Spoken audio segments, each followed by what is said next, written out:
अनपढ़ ननद। क्या होगा अगर आज के जमाने में जब भाभी पढ़ी लिखी आ जाए और बेचारी ननद अनपढ़ रह जाए। ऐसी ही कहानी थी कुछ उमा के घर में, जहाँ उसके बेटे बहू तो काफी पढ़े लिखे थे, पर उसकी रीना बेटी अनपढ़ थी। ऐसी ही एक दिन, भाभी जरा देखना किस चीज का कुरियर आया है। माफ करना दीदी, आप देख रही हैं ना, मैंने चेहरे पर फेस पैक लगाया है। मैं अभी कोई कुरियर नहीं पढ़कर बताऊंगी। ठीक है, जब आपका दिल करे तब आप ये कुरियर देख लेना। वैसे भी आपके ही नाम का आया है। क्या? मेरे नाम का कुरियर? अपने नाम का कुरियर सुनकर रीना जल्दी से उठती है और खोलकर देखने लगती है। तभी उसे याद आता है कि उसकी ननद तो अनपढ़ है। फिर उसको ये कैसे पता चला कि ये कुरियर रीना के नाम का है? दीदी, आप तो अनपढ़ हो ना, फिर आपको कैसे पता चला कि ये कुरियर मेरे नाम का है? डाकिए वाले ने बताया, तभी तो इसे मैं सीधा तुम्हारे कमरे में लेकर आई।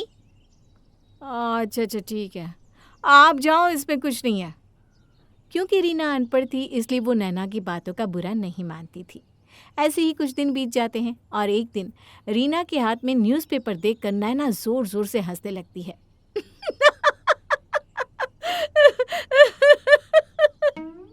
अरे क्या हो गया बहू, पागलों की तरह क्यों हंसी जा रही है?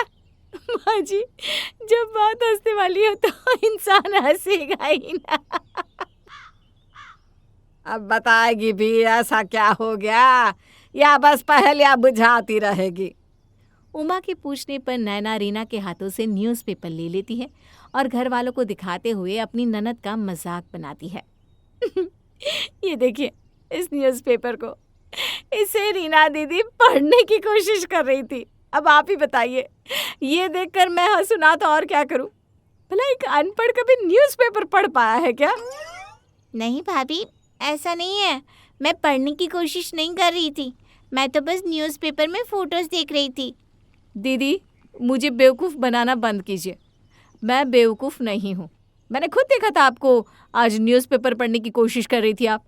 अरे अगर आपको पढ़ाई करने का इतना ही शौक था, बचपन में स्कूल जाना था ना, मेहनत करनी थी अपने भाई रतन की तरह। रीना को अपनी भाभी की ये बात बहुत बुरी लगती है और उससे भी ज़्यादा ये बुरा लगता है कि ये सब कुछ उसकी माँ आराम से सुन रही है। रीना अपनी भाभी की बातों का कोई जवाब नहीं देती और सर झुकाकर वहाँ से चली जाती है। क्योंकि नैना काफ़ी पढ़ी लिखी थी और रीना अनपढ़, इसलिए घर के सारे काम नैना अपनी ननद से ही करवाती है। क्या दीदी, आपने अब तक ना बर्तन धोए हैं ना खाना बनाया है, आखिर पूरा दिन आप कर क्या रही थी? भाभी चिंता ना करो, मैं अभी सारे बर्तन धो देती हूँ। मुझे तो समझ में नहीं आता कि आपका क्या होगा। कैसे होगी आपकी शादी? एक तो अनपढ़, ऊपर से कामचोर। अगर पढ़ी लिखी होती ना तो कुछ भी नहीं आता तो भी शादी तो हो जाती। देखिए मेरी बात ना कान खोल कर सुन लीजिए। आप अनपढ़ हैं इसलिए आपको घर के काम आने बहुत ज़रूरी है। अगर आपने घर के काम नहीं किए तो कोई लड़का आपसे शादी नहीं करने वाला, समझी? जानती हूँ भाभी। अगर जानती होती तो काम चोरी करना छोड़ देती। चलो काम पर लग जाओ फटाफट। इतना बोलकर नैना आराम से सोफे पर बैठ जाती है और अपनी फ्रेंड को फ़ोन करके बातें करने लगती है। अपनी भाभी का ये बर्ताव देखकर रीना की आंखों में आंसू आ जाते हैं, पर वो बिना कुछ बोले चुपचाप बर्तन धोने लगती है। अब इसी तरह से कुछ दिन बीत जाते हैं और नैना से मिलने उसकी दोस्त कामना उसके घर आती है। अरे कामना, तू इतने दिनों बाद यहाँ आ गई, आखिर तुझे मेरी याद? याद तो मुझे तेरी रोज़ ही आती है, पर क्या करूँ, ससुराल वाले घर से निकलने ही नहीं देते। आज बड़ी मुश्किल से समय निकाल कर आ पाई। अब बता, तू हमारे ही मोहल्ले में रहती है, फिर भी हम दोनों एक दूसरे से मिल नहीं पाते। वही तो यार, शादी के बाद तो पूरी लाइफ ही चेंज हो जाती है। अच्छा तू बैठ, मैं अपनी गवाह ननद को तेरे लिए चाय बनाने के लिए कह देती हूँ। अरे नैना, तू अपनी ननद के सामने ही उसे गवार कह रही है? तेरी सास और ननद तुझे कुछ कहते नहीं क्या? भला मुझे कोई कुछ क्यों बोलेगा? इस घर में मैं सबसे ज़्यादा पढ़ी लिखी हूँ अपने पति के बाद। और वैसे भी गवार को गवार ना कहे तो और क्या कहे? मेरी ननद अंगूठा छाप है, उसे तो अपना नाम तक लिखना नहीं आता। क्या? आज के ज़माने में कोई अंगूठा छाप अनपढ़ हो सकता है? मुझे तो विश्वास ही नहीं हो रहा। तू अपनी इस अनपढ़ ननद को इतना झेलती कैसे है? क्या करूँ यार, झेलना पड़ता है। और दीदी, आप हमारी बात ही क्या सुन रही हैं? वहाँ खड़ी होकर जब तक बोलूंगी नहीं तब तक आप घर आए मेहमान के लिए पानी भी नहीं लाएंगी। अभी लाती हूँ। अब रीना कामना और अपनी भाभी के लिए चाय नाश्ता लेने के लिए किचन में जाती है, पर जाने से पहले उसकी भाभी उसकी भर भर कर बुराइयां करने लगती है, जिसे रीना सुन लेती है। उसे ये बात बहुत बुरी लगती है, इसलिए वो सारी बात अपनी माँ को बता देती है। क्या रीना बेटा, छोटी छोटी बातों पर रोने लगती है? अरे वो तेरी भाभी है, वो कभी गलत थोड़ी ना कहती है। अब तू अनपढ़ है तो तुझे अनपढ़ ही कहेगी ना। अगर पढ़ी लिखी होती तो ऐसा कुछ थोड़ी ना कह पाती। माँ, आप ऐसी बातें कैसे कर सकती हो? मैं भी तो आपकी बेटी हूँ। आप जानती हो ना कि मैं पढ़ाई क्यों नहीं कर पाई। इतना बोलकर रोते हुए रीना वहाँ से चली जाती है। समय के साथ नैना रीना के अनपढ़ होने का और भी ज़्यादा मजाक बनाने लगती है। अब जब भी कोई घर में आता तो वो अपनी ननद को नीचा दिखाने में कोई कसर ना छोड़ती। यही दिक्कत होती है आप जैसे अंगूठा छाप लोगों की। अरे तुम्हें कोई भी बात कितनी ही अच्छे से क्यों ना समझा दे, पर बेवकूफ़ लोगों के भेजे में कुछ घुसता ही नहीं। अब इसी तरह से नैना आए दिन अपनी ननद को परेशान करती और रीना की माँ भी कुछ ना कहती। ऐसे ही कुछ दिन बीत जाते हैं और एक दिन कुछ लड़के वाले रीना को देखने आते हैं, जहाँ लड़का रीना से इंग्लिश में कुछ सवाल करता है। Nice to meet you, but may I know how far you have studied. लड़की को इंग्लिश में बात करता देख रीना घबरा जाती है, तो वहीं नैना हंसती हुई लड़के वालों से कहती है, आप प्लीज़ ना इनसे ही हिंदी में बात कीजिए।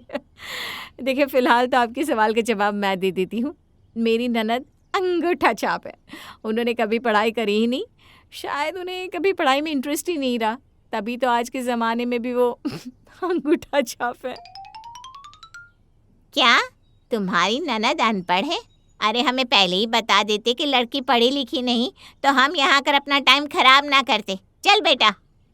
अब जैसे ही लड़के वालों को पता चलता है कि रीना अनपढ़ है, तो लड़की की माँ ज़बरदस्ती अपने बेटे को अपने साथ ले जाती है।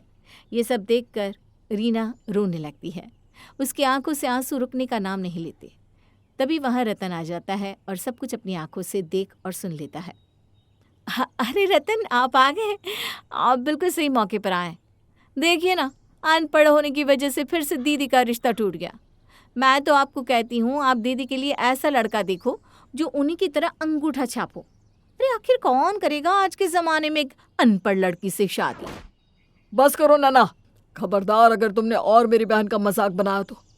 तुम जानती भी हो, आज मैं अपनी बहन की वजह से पढ़ा लिखा हूँ और मेरी बहन मेरी वजह से अनपढ़ है। ये क्या कह रहे हो तुम? भला इस अनपढ़ की वजह से तुम कैसे? जानती हो, मेरे पिता के मरने के बाद मैं, मेरी माँ और मेरी बहन रोड पर आ गए थे। मेरी माँ के पास इतने पैसे नहीं थे कि वो अपने दोनों बच्चों को पढ़ा सके, इसलिए मेरी बहन ने अपनी पढ़ाई छोड़ दी और मेरी माँ के साथ लोगों के घरों में जाकर बर्तन धोने लगी ताकि उसका भाई पढ़ लिख सके। आज तुम उसी अनपढ़ बहन का मजाक बना रही हो क्योंकि वो हम जैसी पढ़ी लिखी नहीं है। इतना बोलकर रतन गुस्से में अपने कमरे में चला जाता है। जब नैना को अपनी ननद के अनपढ़ होने का कारण पता चलता है तो उसे बहुत शर्मिंदगी महसूस होती है। दीदी, आपने मुझे कभी बताया क्यों नहीं? आपने मेरे पति के लिए इतना सब कुछ किया। आज आपकी बदौलत वो इतनी बड़ी कंपनी में काम कर रहे हैं, उनकी वजह से घर चल रहा है, मैं उनके साथ खुश हूँ और मैं ही आपको हर जगह नीचा दिखाती रही, आपके अनपढ़ होने का मजाक बनाती रही। भाभी, ये सब आपने अनजाने में किया है। मुझे आपसे कोई शिकायत नहीं है। आप बस खुद को कोसना बंद कर दो। रीना का बड़प्पन देखकर नैना को अपनी भूल का एहसास होता है, जिसके बाद नैना फिर कभी अपनी ननद का मजाक नहीं बनाती और अपनी ननद की शादी एक बहुत अच्छे घर में करवाती है, जहाँ कोई उसके अनपढ़ होने पर अफसोस नहीं करता।